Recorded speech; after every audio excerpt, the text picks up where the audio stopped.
Welcome to the Rim Break Rodeo. We hope this video helps.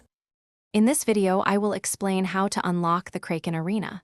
First, you'll need to reach a certain character level, typically around level 50, to even begin the quest line.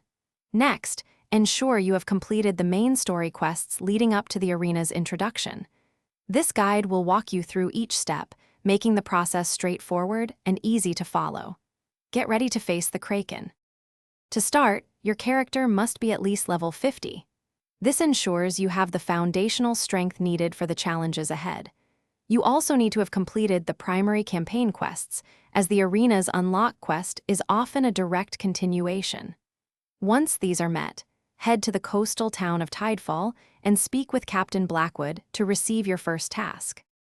Captain Blackwood will send you on a series of tasks, which typically involve defeating a few minibosses and collecting specific items from various locations. These quests are designed to test your combat readiness and knowledge of the game world. Pay close attention to quest markers on your map. After completing all his requests, return to him for the final step towards the arena. Upon completing Captain Blackwood's final quest, he will grant you the Kraken Arena Access Token. With this in hand, you can now locate the arena's entrance portal, usually found near the docks in Tidefall. Step through the portal to enter the arena and begin your epic battles. Remember to bring your best gear and potions. The Kraken awaits. Thanks for watching. Consider subscribing if we helped you.